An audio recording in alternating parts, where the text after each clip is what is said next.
Imagine falling from the sky, 10,000 feet up, with no parachute, just free falling, surrounded by clouds, certain death racing toward you. Now imagine surviving. Sounds like a movie, right? But this story is real. It's about a 17-year-old girl, Juliane Koepcke, who miraculously survived one of the most horrifying plane crashes in history, and then walked alone through the Amazon jungle for 11 days to rescue herself. This is not fiction. This is one of the most incredible survival stories ever told. On December 24, 1971, a flight took off from Lima, Peru. It was a Lanza Flight 508 heading to the city of Pucallpa. Among the passengers was a teenage girl named Juliane Koepcke, traveling with her mother. They were headed to spend Christmas with her father, a German zoologist working deep in the Amazon rainforest. The skies looked calm, but what they didn't know was that their lives were about to be shattered by a storm of unimaginable force. Mid-flight, the plane entered a violent thunderstorm. Turbulence shook the aircraft like a toy. Lightning flashed across the sky. Passengers screamed. The crew tried to navigate out of the storm, but it was too late. A bolt of lightning struck the right wing, setting the fuel tank ablaze. Suddenly, the plane broke apart in mid-air. Juliane remembers being strapped to her seat as the cabin tore open. One moment, she was inside the aircraft. The next, she was falling through the air, alone. Nothing around her but sky. She was falling 10,000 feet into the heart of the Amazon rainforest. What happened next defies logic and science. Juliane survived the fall. Experts believe the row of seats she was strapped to acted like a parachute, slowing her descent. The dense jungle canopy may have cushioned her fall.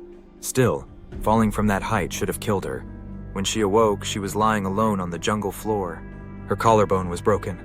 She had a deep cut on her arm. One of her eyes was swollen shut. And worst of all, her mother was nowhere in sight. She was just 17. She had no supplies, no food, no map, and she was in the middle of one of the world's deadliest jungles. Imagine being surrounded by poisonous snakes, deadly insects, jaguars, and constant rainfall. The Amazon is beautiful, yes, but it's also merciless. Many trained adults wouldn't survive a day in that environment, but Juliane did. She had one secret weapon, knowledge. Her parents were both scientists, and Juliane had grown up in the jungle with them. She knew how to recognize edible plants. She knew that following water, streams, and rivers was the best way to find civilization. So that's exactly what she did. Wearing only a torn dress and one shoe, Juliane started walking. Every step was agony. Her wounds were untreated. Her body was bruised and broken. Insects bit her constantly.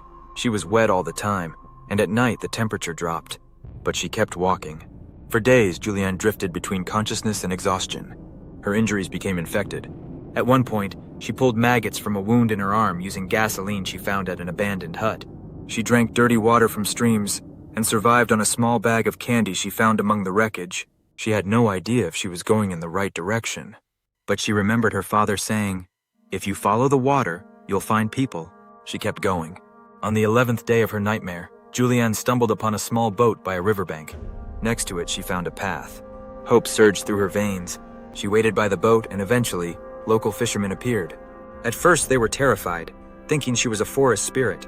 But once they realized she was real and injured, they took her to safety. She was airlifted to a hospital. And finally, she was safe. Juliane Koepcke was the only survivor of the 92 people on board Lanza Flight 508. Her mother had died in the crash. For years, Juliane struggled with survivor's guilt. But over time, she realized her story had the power to inspire. She went on to study biology, just like her parents, and became a respected zoologist.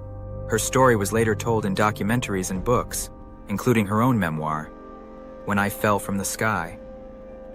To this day, scientists debate how Juliane survived a 10,000-foot fall. Was it the jungle canopy? The seat's aerodynamics? Luck? The answer is likely a combination of all three. But survival in the jungle? That was all Juliane. Her knowledge, her willpower, and her refusal to give up made the difference. She could have laid down and waited for death, but she didn't. She walked through hell and came out alive. Juliane Koepcke's story is more than just a miracle.